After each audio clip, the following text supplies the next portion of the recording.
Hi. Hi, everyone. I was wondering why we're counting down, counting down. Hi. Welcome to our live stream episode of Justice Deconstructed. It's been a while since we had our book group. It's great to be back. So hi, Jason. Hey, Hey. And join us today are two of our great comrades, Dave Bell and Wes Cheek. I'm sure you've heard them before on our previous seasons. So I wouldn't try and guess which seasons. It was a long time ago. But yeah, it's really nice to have you back. Hi, Dave. Hi, Wes. Hey, thanks for having us. hey, folks, welcome. So, as you all probably know from listening to our past season, we've kind of updated you on our book group quite regularly. I think we've been excited about this, and because the book we've been reading is Hope Against Hope by Out of the Woods Collective. It was Ksenia's choice, and yeah, we've all been enjoying going through it. Out of the Woods Collective is, as they write on their website, a loose collective. They say we don't have any agreed positions or perspectives beyond thinking that climate change is a vital area of investigation. We all share a broadly libertarian communist perspective. Some of us are scientifically trained, none of us are experts in climate or environmental policy. We're learning as we go. And we really love this at Disasters Deconstructed. And I know we talked to Out of the Woods before about their process and kind of collaborative writing in particular, which we found really amazing. And so, yeah, this book has been on our radar for a while. So I want to first of all ask you, Ksenia, about why you chose this book for a book group. I mean, how could I not? The back cover says, climate disaster is here. Capitalism can't fix it, even in the form of a Green New Deal. Our only hope against hope is disaster communism. You know, when I saw it, I was like, nah, we must read this. But no, really, I was quite excited about this book since the moment Dave told us about it. And then, of course, Jason, you got it first in the US. I think Mm, even before Dave got it. yeah. So, you know, I had this like terrible book envy, you know, not the first time, not the last time, but I got it eventually. And so, anyway, but the reason really I chose this book is because I really wanted to talk about the book itself, so the kind of the different essays, but and I wanted others to engage with this type of writing that is pretty alien, I think, to disaster scholarship and also academics overall. So this kind of collaborative writing, and I absolutely love this idea, and you know the product that this book shows is fantastic. And so first, this act of collective writing is something that fascinates me. I don't write solo ever. You know, I've never written a kind of a single author papers because I don't think on my own, so to say, right? It's all kind of through conversation and dialogue, and I find it much more rewarding to kind of to write with people. But I have never written as a collective, and I guess this is kind of academic position in me, right? That my name needs to be somewhere there, recognized as an individual. And so seeing this collection, this of amazing conversations, but also seeing the evolution of the conversations is something that I really, really enjoyed. It almost was like kind of tapping into your mind, you know, into an ongoing conversation. And I just found it fascinating. So I have 1 million questions, you know, which are not all going to fit in today, but I know where to find you, Dave. So yay. And also, I kept thinking as I was reading this book that I wish many disaster scholars would kind of have such a grasp on what a disaster is, because unfortunately we still, you know, the vast majority is very technocratic and kind of very normative, and fights in fact against our stance that disasters are ideological, that disasters are political, right? And this conversation about kind of ideology in disaster space is almost kind of it gets muted, right? And silenced. But you know, we really try to push that. And so the chapters that really spoke to me were those chapters where you write about disaster communism, because this is something that I haven't really heard in disaster scholarship at all before, and I haven't heard about framing disasters in the kind of in the space of communism at all. And if I may, can I just read a very short para? This is my favorite thing to do on the podcast, read things. And so this is from one of the final chapters from the section strategies called Disaster Communism, the Uses of Disaster. In calling for disaster communism, we are not suggesting that the occurrence of more and more frequent eco-social nightmares will somehow inevitably produce ever reaper conditions for communism. We cannot adopt the perverse fatalism of the worse, the better, nor wait for some final hurricane to blow away the old order.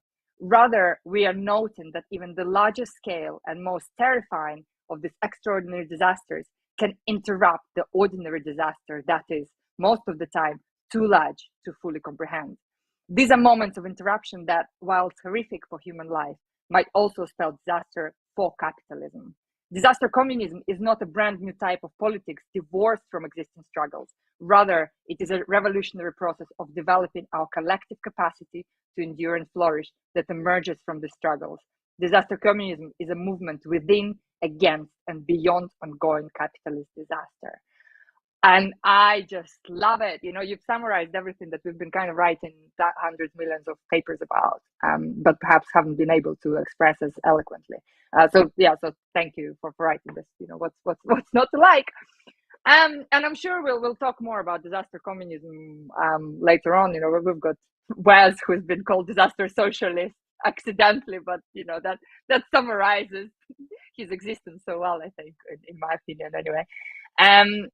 But I will stop talking now because really we want to hear from you. And so, Dave, I'm going to kind of move to you, really.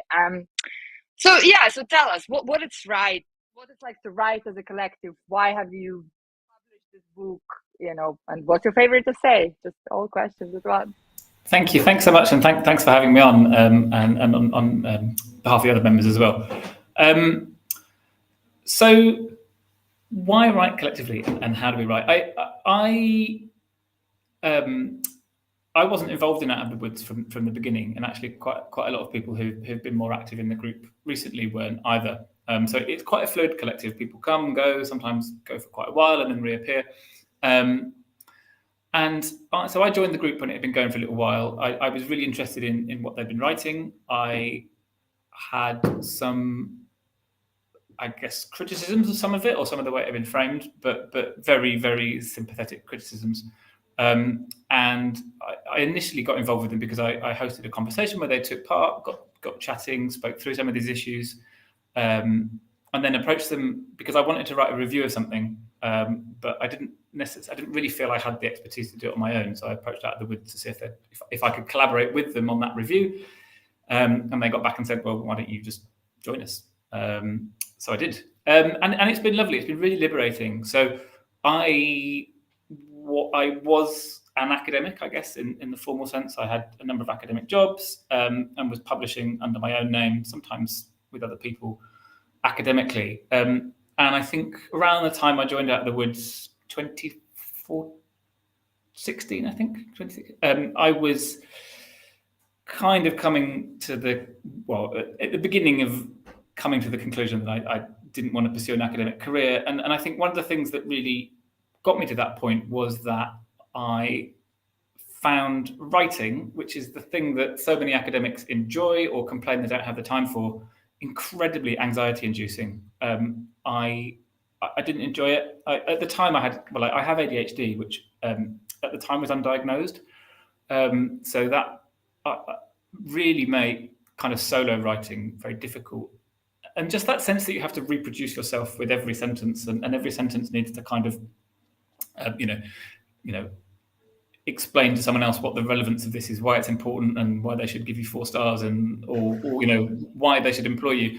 And yeah, I kind of realized I didn't like it. So once I started writing collaboratively with Out of the Woods, I just felt that weight go. And actually, I think writing with them made me reflect on how much I didn't like writing on my own.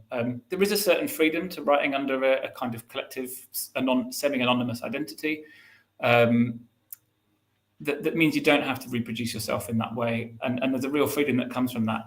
And we've had conversations in the collective about whether, some of us are publicly identified with the collective. So, I'm using my real name here, as are, a couple of other members are fairly public about their involvement. And we had a conversation about whether that was okay and whether people could, can people put it on their CVs if they are academics and they're applying to jobs? And we decided that yes, that was okay. But other members are anonymous either because they have to be for job reasons, or just they prefer to, they just prefer it that way. And I think, yeah, so it's been really liberating and really empowering. But we are very aware as a collective that kind of collective identity can also obscure who we are. So if you write under your own name, normally you're fairly Googleable. People can find out about you, your positionality, your race, your gender. And obviously just writing us out of the woods, that's not the case. And so in the book, we explore some of this in the book. Prior to the book being published, we were all white and all based in either the UK or the US. And we didn't want to just kind of publish something without addressing that. So the introduction talks about that, and it is a failing of the group. And it's something we really want to change. We haven't been particularly active since the book came out, but a new member has joined. And a couple of pieces we've written since the book came out have involved collaboration with people who weren't part of the collective when the book was written, and probably won't stay part of the collective because they were particularly interested in writing that. So the pieces on Extinction Rebellion, for example, there were people who were really interested in that from a policing aspect, and probably won't join us formally, but joined us for that. But yeah, so we were very aware that kind of just adopting this name can enable you to elide kind of questions of who's producing this. So it's a bit of a double-edged sword, I think, but on a personal level, it's been a really profound, important, and often quite moving process to write with these brilliant people who have knowledges that I don't, and to whom I feel accountable in a very loving way, which is really empowering, I think. That's great. I'm going to make you choose kind of out of all the children, right? The favorite child. Well, which one is your favorite essay in this collection? It probably is the one you referenced. So the what did we call it? The uses of disaster, I think we called it in the end. Disaster communism, yeah. Yes, disaster communism, the uses of disaster. Yeah. So disaster communism is a bit like writing collectively. It's something that I and a lot of members of the group have a bit of ambivalence about that phrase, which I think it comes out a little bit in that essay, but I can say a bit more about that. But disaster communism was really how Out of the Woods got started. So before I was involved, they wrote a 3-part essay series called Disaster Communism on LibCom. And I remember it, when it was first published, I remember it coming out and my eyes rolled back in my head so hard because I thought, oh God, here's another load of leftists fetishizing ruins and being like, only in disaster can we put communism. We must welcome the end of the world. And then I read it and I was like, oh, it's not this at all. So that was a 3-part essay. And then after sort of so long of being together, we discussed some of the problems of that essay, how we felt about the term disaster communism. And I think our understanding of why we use the term communism to differentiate our approach from Rebecca Solnit's disaster communities had perhaps we'd reflect on that a little bit more. And I think our understanding of what we mean by disaster, and I think this is really what particularly this point is brought out in that essay. And I guess for us, and in that essay, we it's quite apparent for us that the norm is a disaster for many people. So the idea of a disaster as something that interrupts or makes impossible the normal operation of the world doesn't apply to us because the normal operation of the world is a disaster. And then, of course, as you well know, and a lot of your work's been exploring, and others who'll be familiar with this podcast and will know that those disasters are also created by the ordinary. So I think that essay is an attempt to think through the relationship between disaster as structure or disaster as something that's kind of everyday, that structures our existence, and then disaster as something extraordinary that punctuates the everyday disaster, and all too often intensifies it and allows it, the disaster capitalism critique, essentially. It gives it a space in which it can recuperate and intensify itself. But there is also this, the response to those disasters are very often,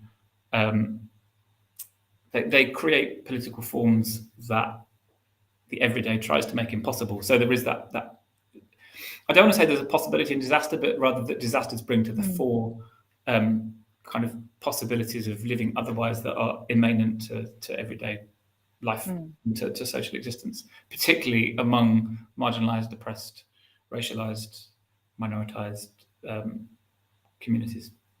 Thanks. And I think go on. So I was going to say, I think that understanding really kind of is core across all of our writing and kind of defines our approach, I guess. And yeah, I said I was a bit. We had some ambivalence about the term, and I think I guess I'd just say, like, obviously the term communism is hugely contested. We don't mean the state by that. We're pretty clear that we are, broadly speaking, hostile to the state, although the degree of hostility varies depending on which member you have. And I think going forward, we want to think through a little bit more how disaster communism might relate to things like the left wing of the Green New Deal, for example. But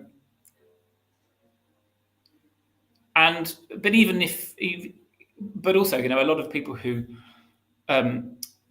organise in the face of disaster and create mutual aid and create the kinds of worlds that we want to see flourish wouldn't identify with the term communism. Some might outright reject it. Some might just not. It might just not be a useful descriptor.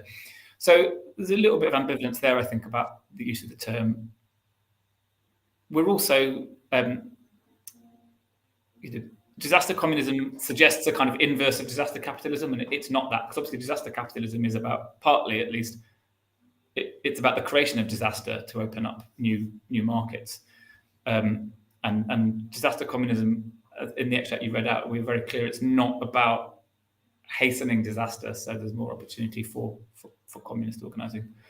And then finally, I guess just that's a kind of wariness that it becomes this phrase that, or slogan that kind of, I think sometimes you get around like the leftist publishing industry, where and those slogans can have a political power and be really, really exciting, but they end up travelling separately from the ideas. And the moment you start getting tote bags and things with the phrase on, I think I get a little bit wary. Yeah, I was going to give you a tote bag, it's disaster communism. I mean, I would carry that tote bag around, but yeah, I would be self-aware while doing so, hopefully. I want that tote bag, by the way. If we're putting up our tote bags, I want the tote bag.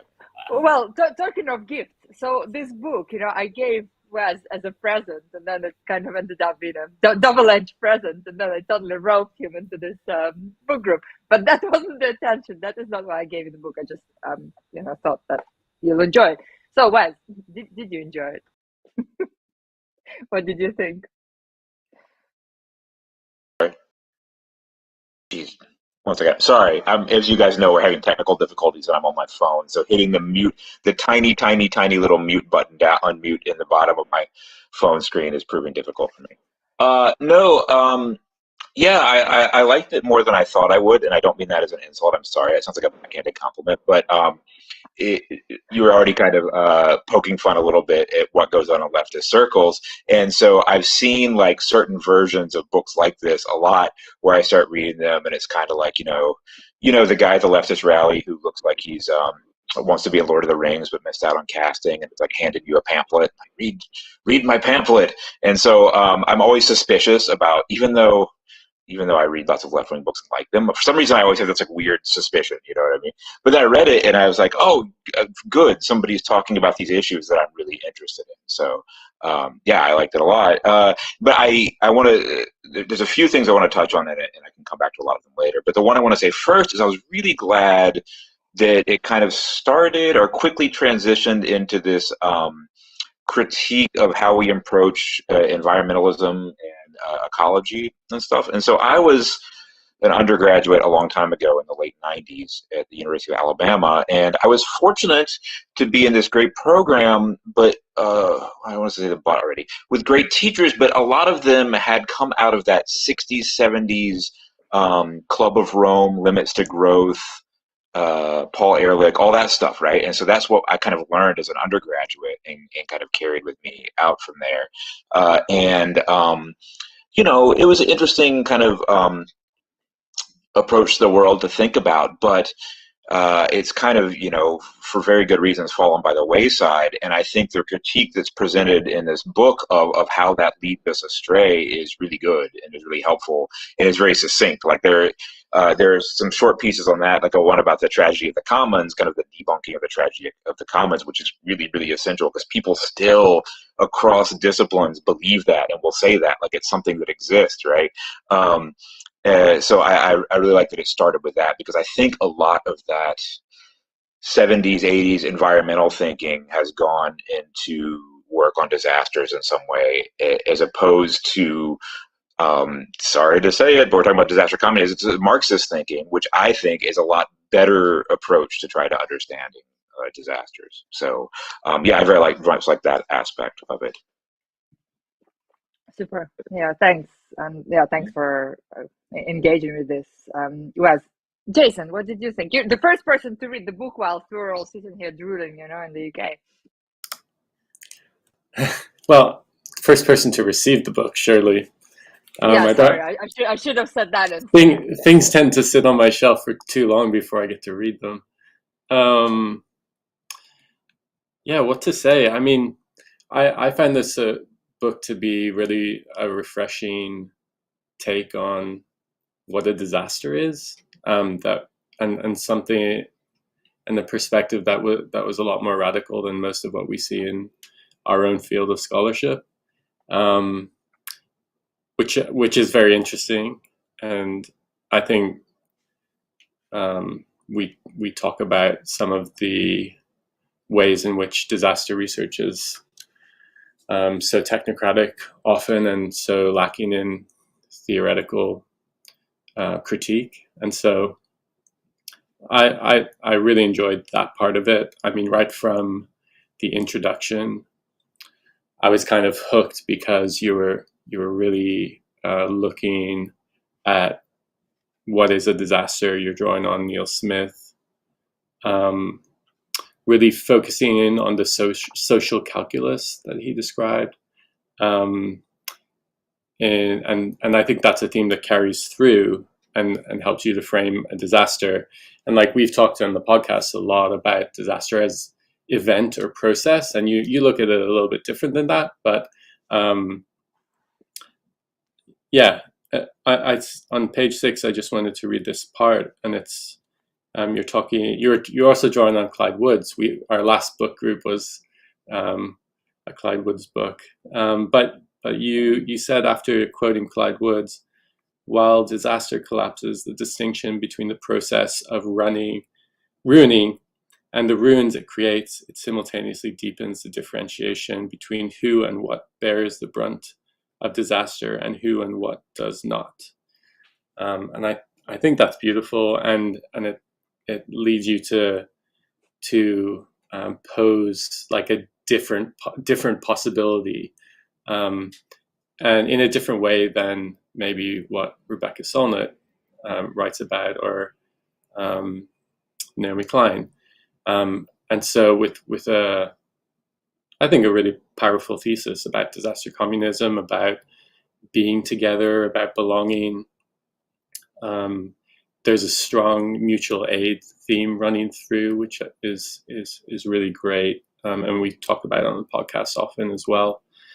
And several places I've noted your speaking about survival pending revolution, which is not something we hear often in relation to disaster. I think that's powerful too. And then a lot of the theory about production of daily life, I think, is another thing that I noted that is sort of present in the work of some of the comrades on the call, but not so present in wider disaster work. So thinking about which one really hit me the hardest, or like a really fresh way, I really love the essay on infrastructures against borders. And and again, it's kind of building on what Wes said about some of these ways in which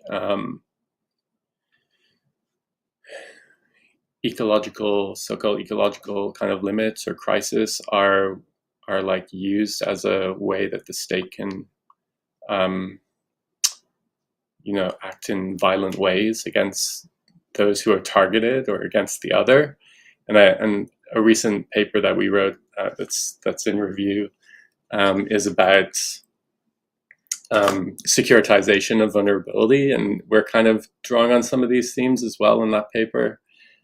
But you talk about lifeboat states, and I think that gets to the way in which this narrative is created, and in which in our work, in which the vulnerable can be framed as a threat to some sort of normal or against the rest of us, and then can be targeted for violence. And so just to finish, I think what you're proposing to avoid that kind of state response, or to challenge it, is I think a really practical text on how we can reproduce our existence in a way that confronts what you call a nexus of race, family, and nation, and find new ways of being together, new ways of belonging, and working together towards a different future. So yeah, I'm a big fan of the work, as you can hear, but I think all disaster scholars have a lot to learn from it, and there's lots of new and fresh ways of looking. It kind of speaks to what we always tell people to do, is like read outside your field, because you'll learn a lot of new stuff, and you'll be a stronger scholar in your field.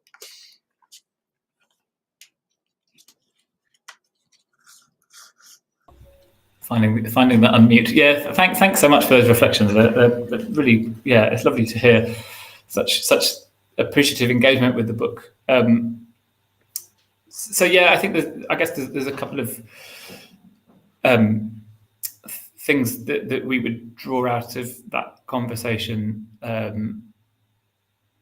So on the kind of securitization of disaster, I think one thing, we are not of the school of thinking that the solution to ecological crisis is to bring that crisis to bear on power, or like power over the state, I guess. We must convince these people in power that this is a real threat. They must declare an emergency. They must, regardless of whether or not Donald Trump believed in anthropocentric climate change, the US state certainly did, and has been planning for the impact of climate change for years and years. And I mean, Todd Miller's book, Storming the Wall, is terrifying and a brilliant, very easy read, and an brilliant account of just how the US state is both securing its existence in the face of this crisis, and also trying to make an opportunity out of this crisis. And there's some interesting work as well done on how the US military for a long time has seen changing weather patterns as an opportunity to promote technologies that manipulate the weather, so large-scale geoengineering that would be controlled by the military. So yeah, that thread of securitization of crisis is something that kind of, I think, runs through our writing, and that we're very much in resistance to, and that we see a lot of very well-meaning activism around environmentalism and ecology as enabling. So the Extinction Rebellion tactic of we must, the state must declare a climate emergency.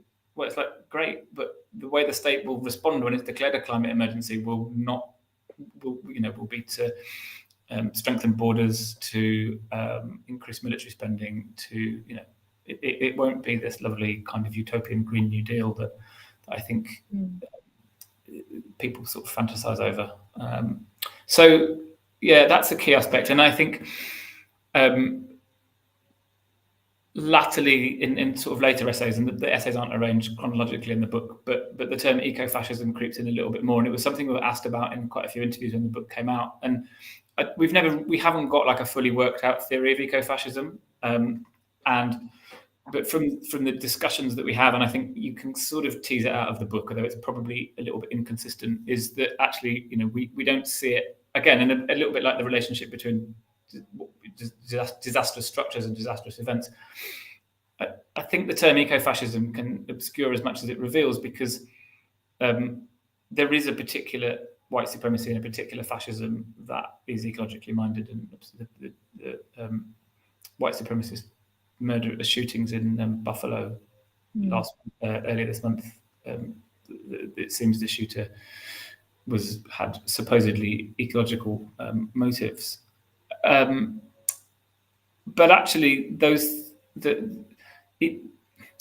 things that people call ecofascism are present in ecoliberalism. They're there. The racialization, the deepening of inequalities, the kind of association of the reliance on a very romanticized, authenticratic notion of nature, which is structurally queerphobic very often, and doesn't help us come to terms with what's going on. I think, and I really feel that the kind of rise of transphobia in the UK and now I think, I don't think now, clearly in the US, I think that is very tied to, that might not be seen as something that's part of ecofascism often, but I think it's part of this liberal security focused response to ecological crisis. It's an attempt to kind of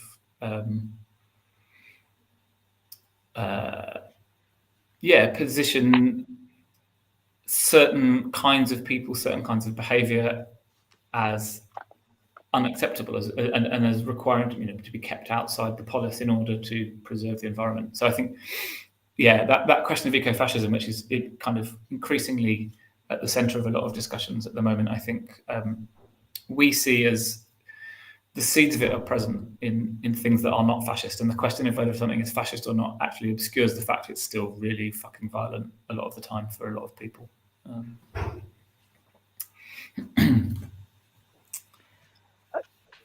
I want to, I guess, pick up a little bit more about your conversations on future, right? And so I'm thinking in particular here about the chapter called "The Future is Kids Stuff," and I really like, in the introduction to the chapter, you're kind of reflecting that you're talking about reproductive futurism, and really kind of what we need to think about is what is future, right? And there are different futures and past. And I wonder if you can talk a little bit about that, because it seems like, that emotion for the future, right? And this whole bringing kids into kind of agenda. And, when I was reading this chapter, I related so much, because I remember reading Naomi Klein and kind of that opening statement that, I had a kid and now, we have to think about climate change. And I was just like, oh, for goodness sake, like really, is this the only thing that can really drive people to think about the future if we need to do that? I more about that. Yeah, I think I can't quite remember how much this.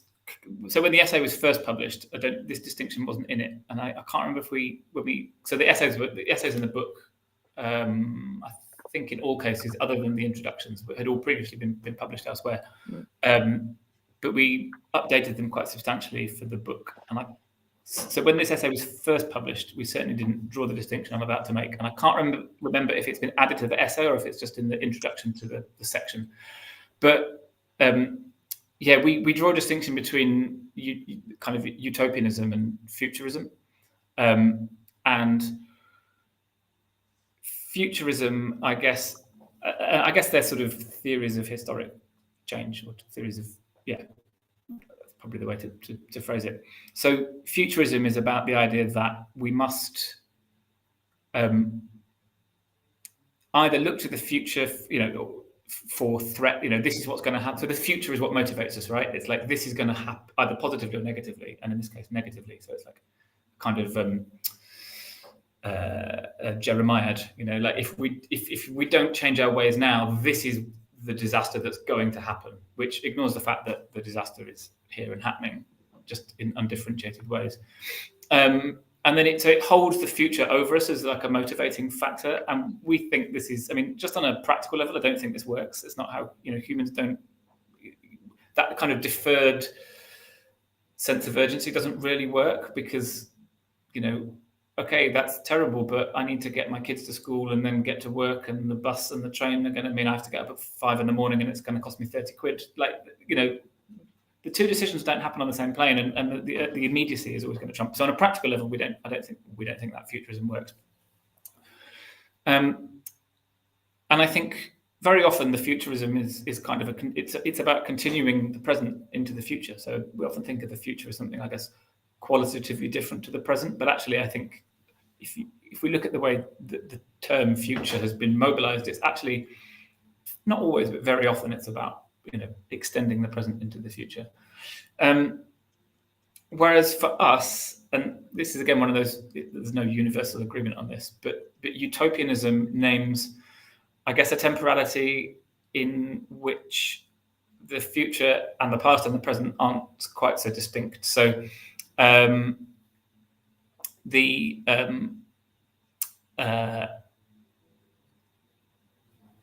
utopianism for us is a way to think about connecting those things in that extract you read at the beginning, saying what happens within. So the mutual aid responses to disasters, the things that are already happening, that are already here, that are positive in response to what is already here and already bad.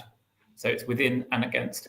And then the utopianism is, I guess, about connecting that to a beyond. So thinking through how those things can expand, both in scale and kind of power. And the figure of the child, I think, is a really interesting one to think about in relation to that distinction, because the way the child is mobilized in mainstream environmental politics, or a particular kind of child, the white child, very, very often, the child is kind of figured as powerless in the here and now, but they will grow up. And when they will grow up, it will be them who face the consequences. So the child has no agency in this figuration, and the now kind of doesn't have any agency, really. Or at least the child doesn't have the agency now, rather. And yeah, because of the kinds of child, or the figure of the child that's mobilized around that, the thing that we are urged to act to protect is the white child and whiteness by extension. And there's obviously a huge history of that, from colonialism to or settler colonialism in particular, about securing the existence of a future for white children. White supremacism, the 14 words of white supremacism: we must secure I can't remember them, but a future for the white race and our children. Whereas utopianism, if it's about connecting what's happening in the here and now to the beyond, about that within, against, and beyond, well, I don't think we go into this enough, and I think it's something that we'd like to think about in future. But what are actually existing children doing now, in the here and now, around the ecological crisis? Because they're not just these kind of people who sit around looking sad because they're worried about the future. They are collectively organizing political agents. We've had school strike for climate around the world. Children are generating really, really important political knowledges about climate change, not because they think they're going to grow up to be adult, well, not just because they think they're going to grow up to be adults in this terrible world, but because they see what's happening in the here and now. So I think for us, that utopianism is contrasted to a kind of futurism, which is technocratic, white, and structurally quite conservative. That's really interesting, how you kind of talk about conservative structures, because Wes and I face that a lot, and I want to bring Wes here, right? And that, that idea of resilience, right, which you kind of touch upon, but not in detail. That portrayed the happy ever after. So one day we will all become resilient, but really by all we just mean some of us who are more powerful than others, right? And the amount of times that Jason and me had the rejection of but surely New Orleans is resilient. Like, what are you guys talking about, right? It's 100 resilient cities. We've reached the utopian future that everybody strives for. So I don't know if I'm just kind of rambling here, Wes, whether you want to add something to this. No, yeah. So I was thinking a lot of things when I was reading this book because I had an interesting, was it yesterday? I had an interesting Twitter exchange, as I often do, and I apologize for all of those. But I had an interesting exchange yesterday with one of my real life friends and one of my favorite Twitter accounts, El Ron Mexico on Twitter, who works at a water treatment facility outside of New Orleans, out in the parishes. And I don't know if you saw yesterday, there was circulating like this old Blackwater, the private mercenary force, had put out like a promotional video about their role in Hurricane Katrina, which, if you know anything about Hurricane Katrina, they're kind of notorious for. They were helicoptered in to a very wealthy neighborhood and protected the neighborhood and stuff. And they made this promotional video about how lawless New Orleans was and how terrible it was. And then they came in, and it's one of the most racist videos I've ever seen in my life. But anyway, Jean Elron Mexico was making the point that kind of intuitively, if you lived in the Gulf South, especially if you went through Katrina, which I was out of the country for, like what a certain vision of disasters is going to look like. You know what a certain groups of people fantasize about happening, right? And so these ideas of chaos, these ideas of panic, this very, very racialized idea of how disasters express themselves and you're talking about eco-fascism and it being hard to pin down a name, but I definitely think we need to start recognizing like this kind of disaster fascism, especially as it exists in like a fantasy of, especially among white men, especially where I'm from in the South, of that we need to prepare for this, right? I think that's the subtext of a lot of the zombie craze that goes on, right? We need to prepare for this, and then we will kind of seize that future. That will be our moment when we are able to do this. And so just this conversation about that, I was reading the book at the same time I was having this conversation, and it was kind of interesting to me because I too am hesitant to say that disaster communism and to say I think that communism, I think that the left has to kind of think very seriously and be very proactive about how we think about disasters and about saying things about disaster communism. But make no mistake, the people who are real life fascists are not hesitant about these things, right? And they might be hesitant because they don't label themselves that way. They might be hesitant about saying it, but they know what they want to do. They know the future that they want. They know how these things act. And to the extent, when I was still in New Orleans, like a few years ago, when we had bad flooding in Houston, the Proud Boys sent an armed group to Houston to patrol during a disaster, which is we can all see where that goes. And groups like that, groups that are very much beloved on social media and in the media in general, like the Cajun Navy, who are largely white men who own boats, which is its own demographic, who go out and try to do good deeds during a disaster. And I applaud the good deeds they're able to do, but they also get in confrontations where they say, well, looters tried to shoot us, and really suspicious stuff like that. So I think that kind of putting the marker down and saying there's a different kind of future there. There's a kind of future, and disasters are, I don't want to use the word opportunity because it's overused. They are this moment when things change, and that we are conscious that they can change in a really, really bad way beyond just Naomi Klein's disaster capitalism. They can change in an even worse way than that, and that we have different ideas about how that could go. So I kind of probably went off on a tangent too, but you were kind of leading me there, and I was thinking about it as I was reading that. Does that make sense at all? I think that's great, Wes, and I might bring this back around to Dave, because there was a question that came in on YouTube from Claudia about ecological rift, and I know that connects to some of the work you all do in the collective on the web of life, and there was a chapter on Jason Moore and stuff. So maybe you would, and when I was reading that, it was for me connecting dots with like the whole discourse and debate in disaster studies about naturalness and the division of nature and society. So I just wondered if you had any thoughts or just some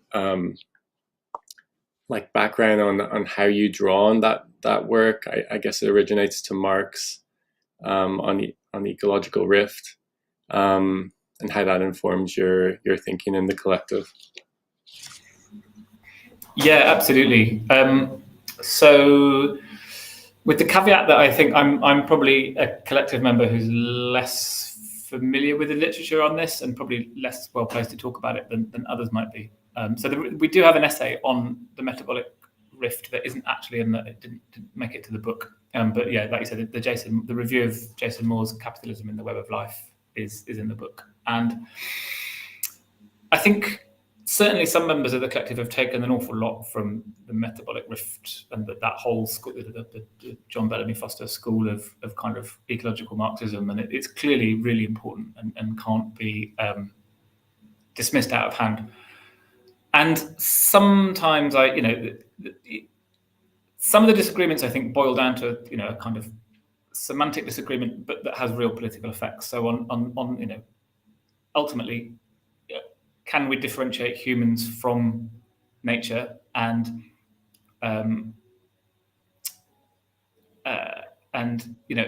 if so, then clearly we can follow that thesis and say that humans, we have reached a particular point in capitalist development at which, or capitalist development is dependent upon the exploitation of nature to such an extent that nature can no longer kind of reproduce itself. If we don't accept that, then it complicates things somewhat. And I guess our position is more in line with the second, so we're more sympathetic to Jason Moore. We, broadly speaking, reject the distinction between nature and human, and particularly, so there's an essay in the book by Sophie Lewis, who's one of our members, which is her review or her kind of sort of love-hate letter to Donna Haraway in a way. So I think, broadly speaking, we would follow Haraway's kind of Cyborgian understanding or Jason Moore's understanding of the web of life, which slightly complicates things, I guess, and so, because you can't say humans are bad for nature and humans are destroying nature. It becomes much more about capitalism is destroying the set of relations that are required, which include things commonly understood as human and things commonly understood as nature, in order to reproduce itself. So yeah, we're more and more side there, and I guess the Bellamy Foster, the kind of metabolic rift theory, lends itself to more reactionary ecological approaches in which the problem is that we have fucked up nature and we need to get back to nature. And I don't for a minute think that is intentionally transphobic, but I think transphobic ecological movements, groups like Deep Green Resistance, whose transphobia is an integral part of their supposedly ecological or environmental thought and action, I think that is resting on that kind of, this is unnatural and we need to repair the natural in order to flourish ecologically. So yeah, that said, I think I think that separating out of nature and human is inevitable. Like, it's our language is conditioned to an extent that, I find myself using that kind of structuring device in everyday talk all the time.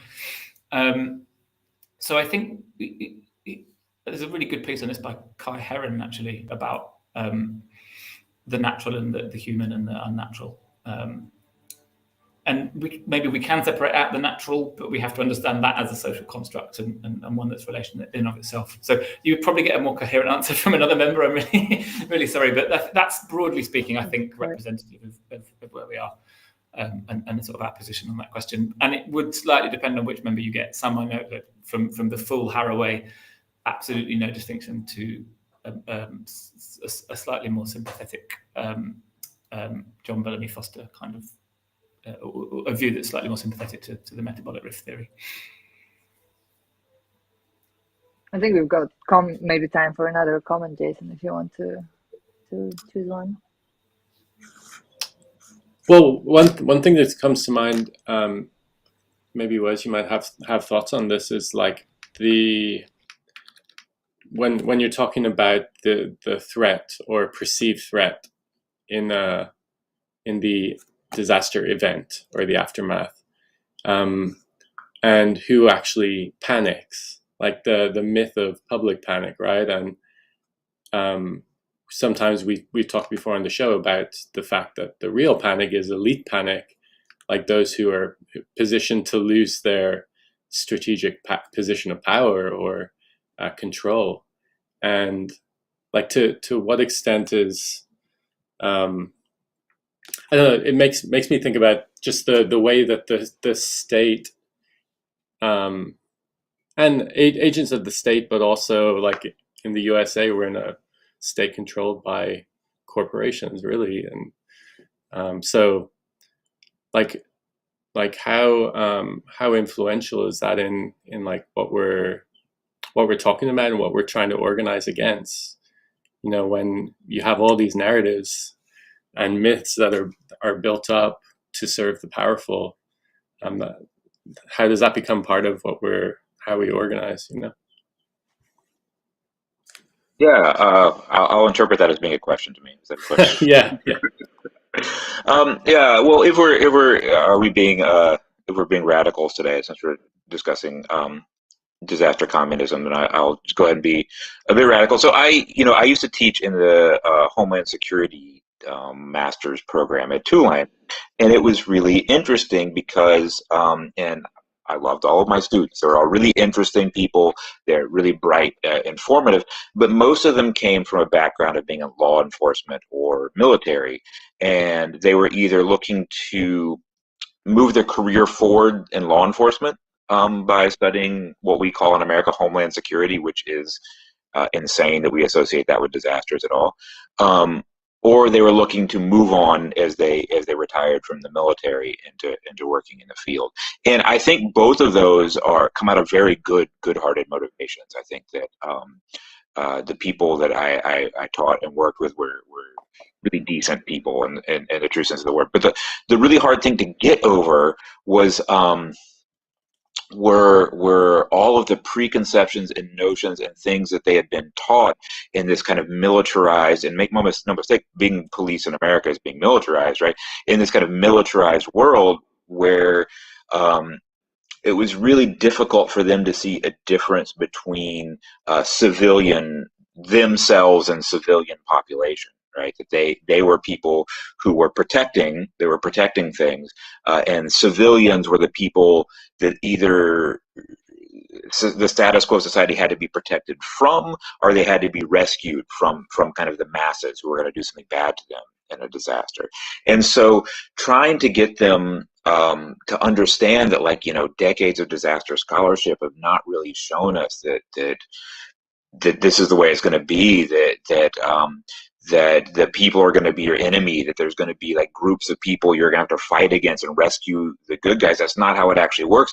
But you're pushing just against, like, so much training and so much media programming and so much everything else to try to help them to understand that. And I don't know, that my class is one class in their field of study. I don't know how successful I was in that. And so I think what you're kind of getting at too, Jason, is that those parts of the state, like, that work to protect the status quo, we understand disasters as just being a reflection of all the issues in how society runs every day in the status quo, right? And that your job is to protect the status quo. Then that all you're really doing in that role in a disaster is enforcing it again. And if you're in the police or the military, you're on the kind of hard end, the violent end of enforcing that. And I will say that I get in trouble every time I do this on Twitter, but I think that's where emergency management, as we call it in America, is stuck. I think it's stuck right there. And just very recently, there's a personal anecdote, but we have these good friends who are neighbors with my parents. Hope they don't listen to this. And their son has been moving. He's a little bit older than me. He's had a stellar career in the military and has been moving up. And I kind of heard he was retiring. I said, going for general, kind of moving up to that level. And they said, no, he's leaving and going into like a fellowship with FEMA. And I said, kind of like, well, I'm happy for him. And I'm kind of happy for FEMA because he's a really clever guy. But that's kind of the career trajectory of how we do emergency management or disaster stuff in America. It's this really militarized idea about how the status quo works. So I think that came about back around to what you were talking about.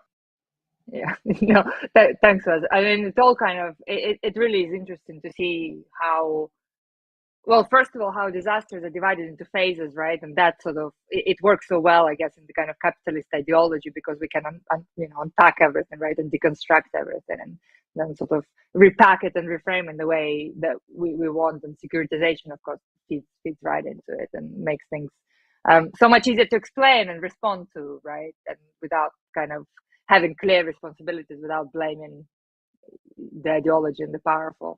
But yeah, I mean, we can talk about this for hours, and I wish we really could, but we have to wrap up.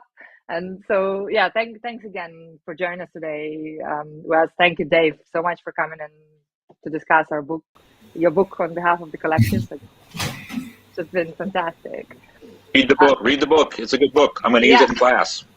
Nice break off of bite-sized chunks. It's good. Thank you so much. Thank you to the audience for engaging. We had some amazing comments today, which has been also great. So fantastic. You can follow Out of the Woods Collective on Twitter at out_woods, and you can follow Wes on Twitter as well at Wes in Japan if you don't follow him yet. And of course you can don't follow do that. us. Don't do that. I apologize. Don't. You can follow us on DisasterDecon on Twitter as well. So we've been talking about Hope Against Hope, but we will not be choosing another book for a while now. And this is because our next season, which will start in early July, will be a little bit different. And we will all be doing a lot of reading. I am super excited. Jason is also super excited. Our bookshelves are kind of breaking. And this is what we love. So watch out, the announcement soon. But before that, we'd love for you to join the celebration of the 20th anniversary of IRAC. It's the Reconstruction Disasters Network. And we will have 2 special live streams on the 17th and 24th of June. Trying to get the month right. I'm not sure where I am. So please join us, and thank you for joining us today. See you all later. Thank you so much. Thanks for having us.